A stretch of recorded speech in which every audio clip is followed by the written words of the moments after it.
തൃശൂർ നഗരത്തിലെ ഒരു പഴയ ആന്റിക് കടയിൽ പൊടിപിടിച്ച അലമാരയിൽ ചില്ലുകൂട്ടിനുള്ളിൽ ഒരു പാവയുണ്ടായിരുന്നു. നിഷ എന്നായിരുന്നു അതിന്റെ പേര്. മരത്തിൽ കൊത്തിയെടുത്ത അതിന്റെ മുഖത്ത് വിചിത്രമായൊരു ചിരി തളം കെട്ടിനിന്നു. അതിന്റെ കണ്ണുകൾ കറുത്ത മുത്തുകൾ കൊണ്ട് നിർമ്മിച്ചതായിരുന്നു. അവയിൽ ഒരുതരം തിളക്കമുണ്ടായിരുന്നു. കടയുടമസ്ഥൻ എപ്പോഴും പറയും, ആ പാവയ്ക്ക് ജീവനുണ്ടെന്നും അത് രാത്രികാലങ്ങളിൽ കടയിൽ ചുറ്റിത്തിരിയുമെന്നും. ആരും അത് വിശ്വസിച്ചിരുന്നില്ല. ഒരു ദിവസം കോളേജ് വിദ്യാർത്ഥിയായ ആതിര ആ പാവയെ ഒരു കൗതുകത്തിനായി വാങ്ങി.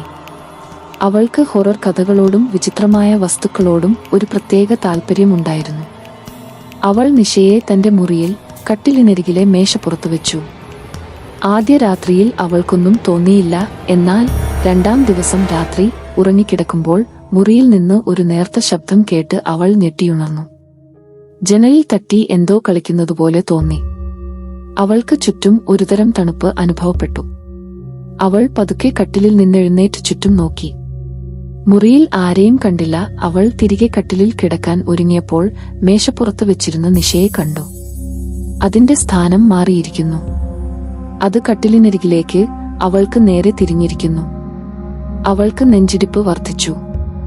അടുത്ത നിമിഷം നിഷയുടെ കണ്ണുകൾ ചുവന്ന കനൽ പോലെ തിളങ്ങി.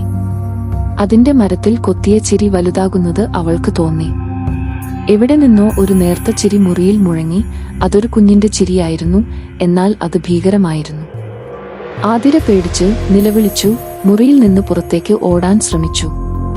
എന്നാൽ വാതിൽ തുറന്നില്ല. അവളുടെ പിന്നാലെ നിഷ കട്ടിലിൽ നിന്ന് താഴെയിറങ്ങി പതുക്കെ തറയിലൂടെ അവളുടെ അടുത്തേക്ക് നീങ്ങാൻ തുടങ്ങി. അതിന്റെ കാലുകളിൽ നിന്ന് ഒരു ഞരങ്ങുന്ന ശബ്ദം കേട്ടു. ആതിര നിലവിളിച്ച് പിന്നോട്ട് നീങ്ങി. അവളുടെ കാൽ ഒരു കസേരയിൽ തട്ടി അവൾ നിലംപതിച്ചു. നിഷ അവളുടെ അടുത്തേക്ക് പാഞ്ഞെത്തി. അതിന്റെ കുഞ്ഞിക്കൈകൾ അവളുടെ കഴുത്തിലേക്ക് നീണ്ടു.